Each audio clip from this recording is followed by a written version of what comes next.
Bismillahirrahmanirrahim. Assalamualaikum warahmatullahi wabarakatuh. Ya, saya harap adik-adik masih semangat ya. Ini kali ketiganya Anda bertemu dengan saya. Walaupun secara virtual, saya harap konten dan outputnya tetap sama ya dengan kita bertemu langsung.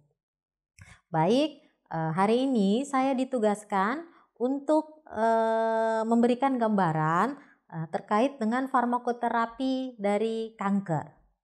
Nah, sebelumnya saya mau tanya, apakah ada yang memiliki pengalaman dengan kanker atau ada keluarga atau kolega Anda yang pernah menderita kanker?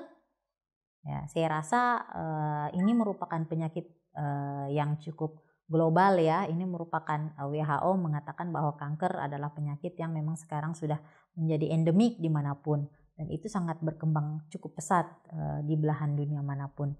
Jadi singkatnya, kanker ini kondisi di mana sel tubuh kita berkembang secara abnormal dan tidak terkendali. Nah, sifat dari sel kanker itu apa saja? Nah, jadi yang pertama, dia itu berkembang sangat cepat. Yang kedua, dia itu doubling time. Nah, jadi 1 menjadi 2, 2 jadi 4, 4 menjadi 8, 8 menjadi 16, 16 menjadi 32. Sangat cepat ya dia waktu doublingnya. Nah, yang ketiga, dia ini merusak organ di sekitarnya.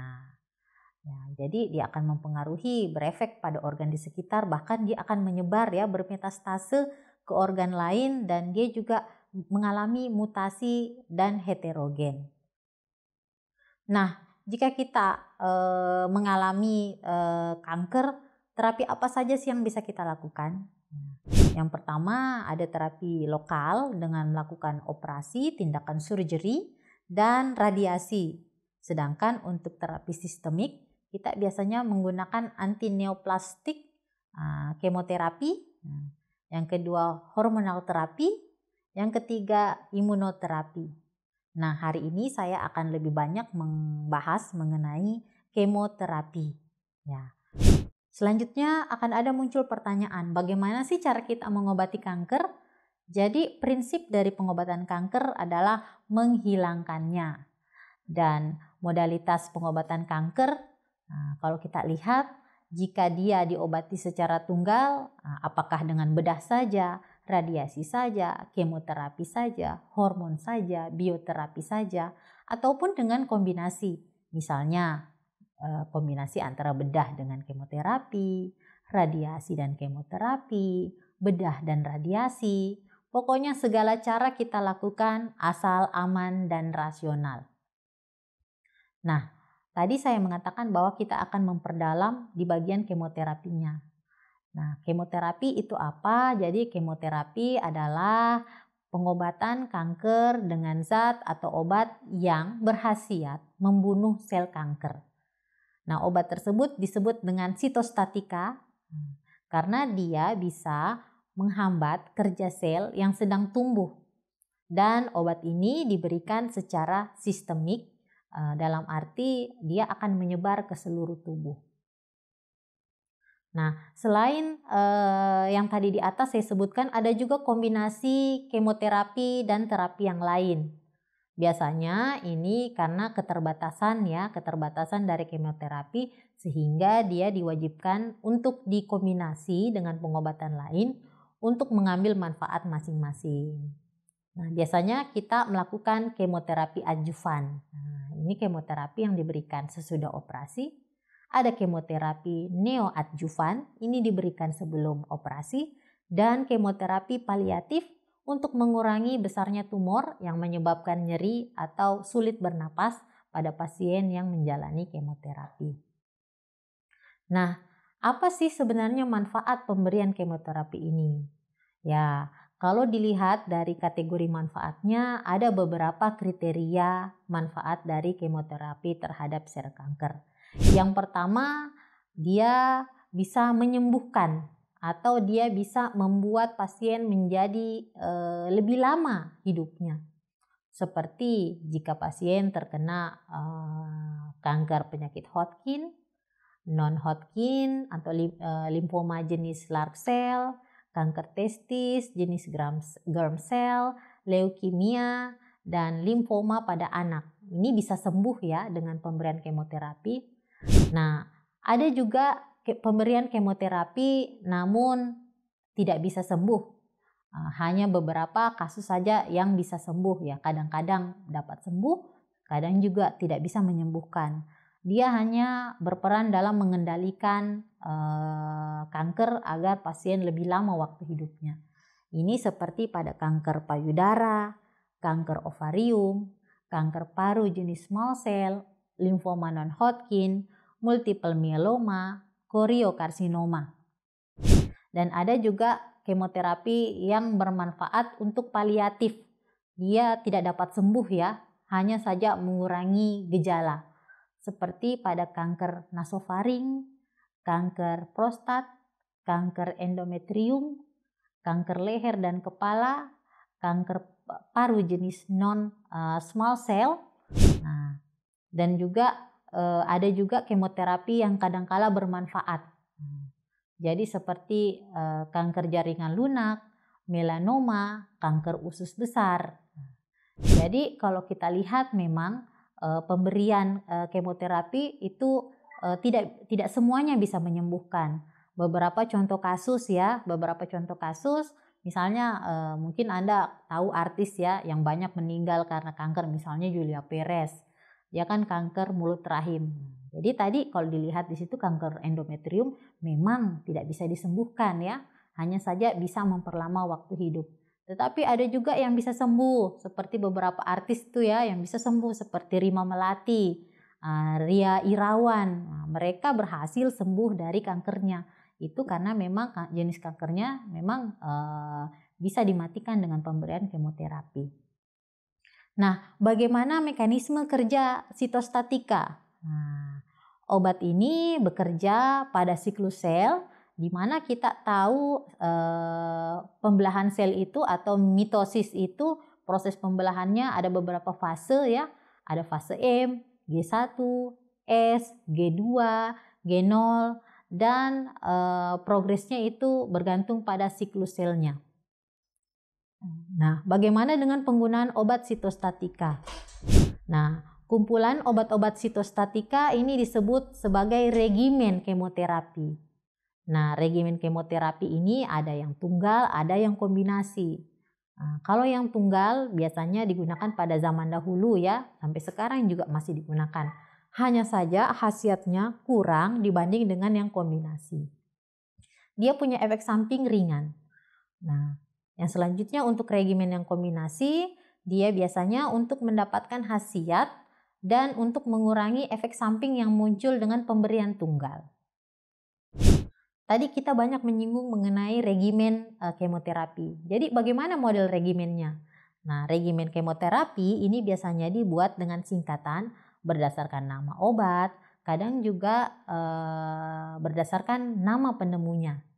Di dalam regimen itu memuat jenis obat beserta dosisnya, waktu pemberiannya, jumlah siklusnya, jarak antara siklusnya. Saya kasih contoh ya. Misalnya ini dia contoh-contoh regimen kemoterapi. Yang pertama ada regimen CHOP. Regimen CHOP ini digunakan pada limfoma non-Hodgkin. Regimen MACHOP B ini untuk limfoma non-Hodgkin juga. Nah, ada juga regimen FAK pada kanker payudara, ada regimen FUVA ini untuk kanker usus, ada juga penggunaan klorambusil untuk kronik limfositik leukemia. Nah, kita coba contoh satu saja ya. Ada regimen CAP. CAP ini singkatan dari siklofosfamid, doxorubicin, cisplatin. Ini dia diindikasikan untuk kanker ovarium. Dosisnya bagaimana? Ya, dosisnya doxorubicin 50 mg per meter persegi pada hari pertama diberikan secara IV. Cisplatin 50 mg per meter persegi pada hari pertama diberikan secara intravena. Siklofosfamid 500 mg per meter persegi pada hari pertama diberikan secara intravena. Siklusnya setiap 21 hari selama 6 kali. Ya, jadi memang seperti itu ya. Dia diberikan beberapa kali dalam siklus-siklus waktu tertentu. Jadi kalau kita lihat dalam satu siklus saja jedanya 21 hari diberikan selama 6 kali, otomatis pengobatan dengan kemoterapi ini bisa selesai kurang lebih 5 sampai dengan 6 bulan. Ya, bagaimana cara pemberian kemoterapi? Nah, umumnya sih dia diberikan melalui pembuluh darah vena. Ada juga yang diberikan secara oral, ada yang diberikan di bawah kulit, dan ada juga yang diberikan secara intratekal. Untuk waktunya dia bersiklus, ada yang siklus tiap 1 minggu, tiap 2 minggu, ada yang tiap 3 minggu, dan ada yang tiap 4 minggu. Dan jumlah siklusnya ini bisa 4 sampai dengan 6 siklus. Di mana saja sih kita bisa melakukan kemoterapi? Nah, boleh dengan rawat singkat, one day care, bisa dengan rawat inap di rumah sakit, bisa dengan hospice, atau bisa di rumah ya. Ini hospice, ini kalau di Indonesia home pharmacy care, home care ya, bisa dilakukan di rumah. Nah, muncul pertanyaan selanjutnya, kenapa sih harus bersiklus-siklus atau tidak sekaligus? Nah, karena kita mengacu pada siklus sel. Kita yang mau kita serang bukan sama seperti bakteri. Bakteri juga kalau kita mau menyerang bakteri ya kita harus sesuaikan lama minum obatnya sesuai dengan lama inkubasi bakteri. Begitu juga dengan jika kita ingin melawan sel kanker, maka kita juga harus melawannya selama waktu satu siklus sel. Nah, pemberian kemoterapi ada yang namanya kita harus melalui beberapa fase. Ada fase induksi, fase konsolidasi, fase maintenance, dan fase penyembuhan. Sehingga kita tidak bisa membunuh sel kanker hanya dalam satu kali pemberian dalam satu siklus. Perlu beberapa tahapan. Seperti tadi yang saya sebutkan, kurang lebih 4-6 siklus dan jaraknya bisa antara 2 minggu sampai dengan 3 minggu. Sehingga memang pengobatannya dilakukan secara bertahap. Dan itulah mengapa banyak kondisi di mana pasien-pasien kanker tidak sembuh. Sebab apa? Sebab mereka tidak konsisten.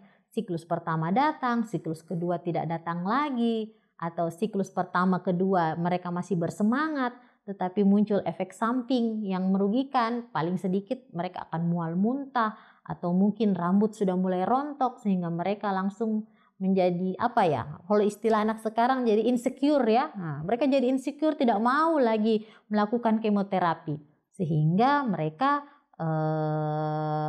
memutuskan untuk tidak melanjutkan pengobatan dan pengobatannya gagal. Nah, itulah kenapa banyak terjadi kasus-kasus seperti itu di Indonesia karena tidak konsisten.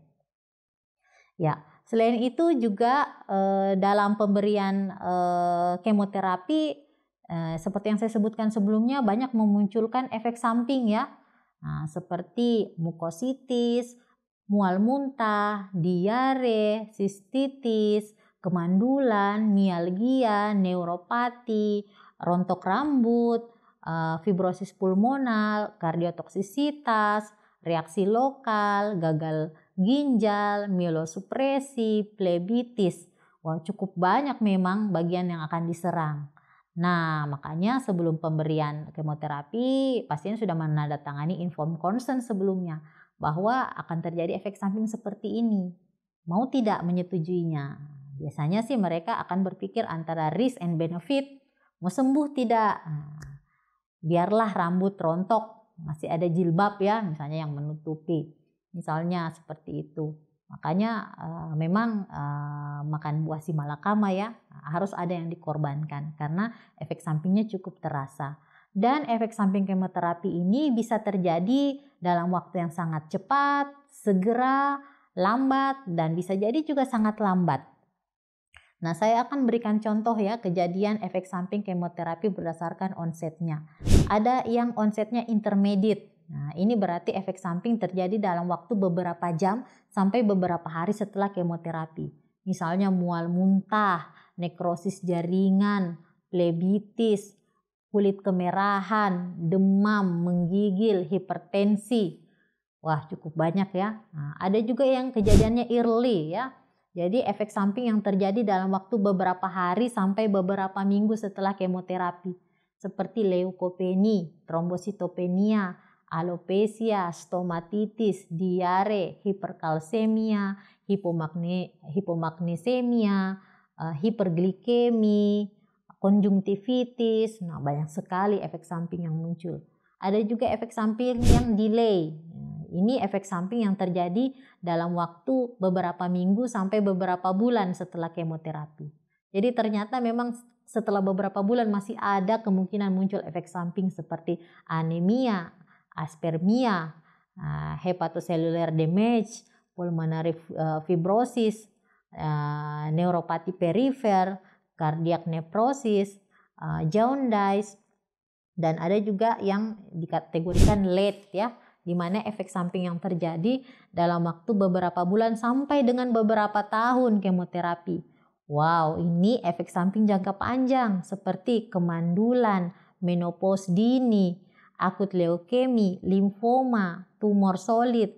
Jadi sembuh kanker, muncul tumor lagi yang baru. Wah, memang banyak terjadi seperti itu ya.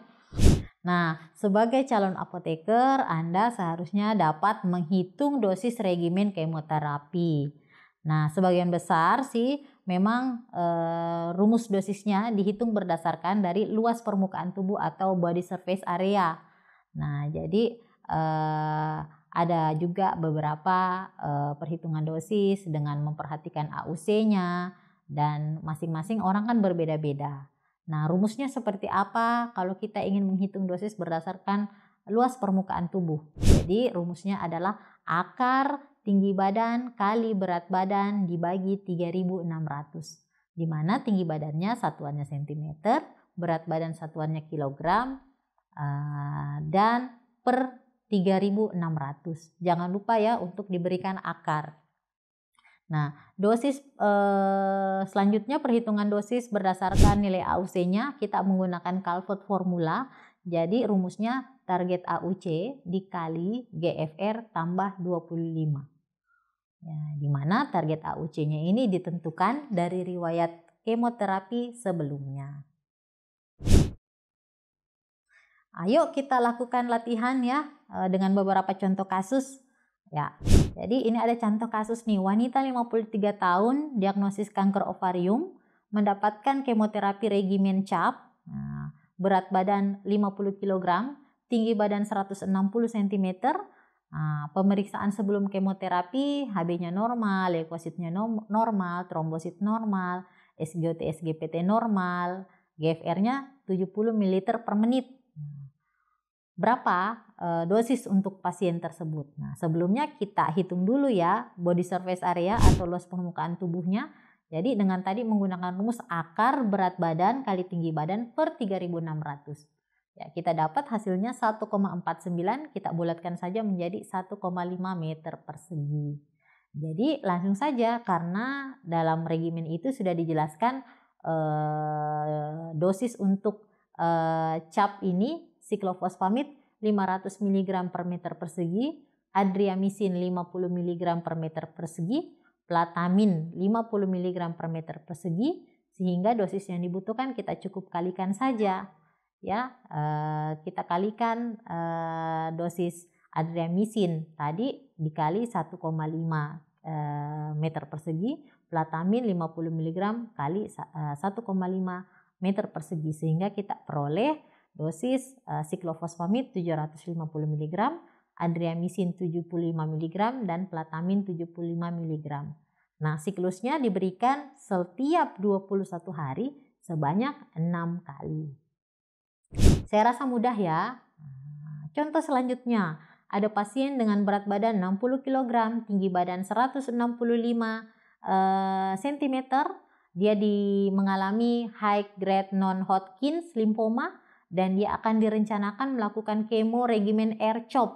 R-CHOP itu rituximab 375 mg per meter persegi, doxorubicin 50 mg per meter persegi, siklofosfamid 700 mg per meter persegi, vincristin 1,4 mg per meter persegi, prednison 100 mg per oral hari pertama sampai kelima.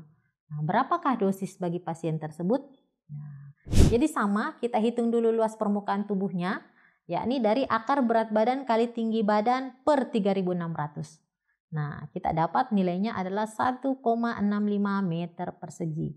Jadi tinggal kita kalikan saja 1,65 dikali dosis rituximab, yaitu 375 mg, diperoleh 618,75 mg. Doxorubicin 50 mg dikali 1,65 yaitu 82,5 mg. Siklofosfamid 750 mg kali 1,65 yaitu 1237,5 mg. Vincristin 1,4 mg dikali 1,65 yakni 2,31 mg hari pertama. Prednison 100 mg per oral hari pertama sampai dengan hari kelima. Oke, baik, itu tadi contoh perhitungan dengan menggunakan luas permukaan tubuh. Nah, ini kasus selanjutnya adalah seseorang yang mendapatkan regimen CT, karboplatin paclitaxel. Nah, jadi karboplatin paclitaxel 175 mg per meter persegi untuk pasien kanker paru jenis non-small cell. Nah, tadi rumusnya beda ya kalau dengan luas permukaan tubuh, karena dia ini tadi cisplatin, maka kita dengan menggunakan rumus dengan target AUC. Kita lihat dulu tadi datanya, berat badan 55 kg, tinggi badan 160 cm, GFR-nya 60 ml per menit, target AUC-nya 6, dan bagaimana cara mempersiapkan regimen kemoterapi tersebut? Ya, langsung saja ya. Nah, karena ada tadi satu obat yang dihitung berdasarkan luas permukaan tubuh. Jadi kita hitung dulu luas permukaan tubuh pasiennya, akar 55 kali 150 per 3.600 sama dengan 1,56 meter persegi. Kita bulatkan saja ya menjadi 1,5 meter persegi. Nah, untuk dosis karboplatin kita masukkan dengan rumus target AUC dikali GFR tambah 25 sehingga didapatkan hasil 6 dikali 60 tambah 25. Jadi dosisnya adalah 510 mg. Untuk paclitaxel tadi kita dapat luas permukaan tubuhnya 1,5, sisa kita kalikan saja dengan dosis paclitaxel 175 mg per meter persegi sehingga kita peroleh 262 mg. Ya, alhamdulillah materi kita sudah selesai. Saya harap adik-adik banyak berlatih, banyak mencoba berhitung dosis kemoterapi dengan dua rumus tadi. Dan terima kasih sudah menyimak video pembelajaran dengan baik. Wabillahi taufiq wal hidayah. Wassalamualaikum warahmatullahi wabarakatuh.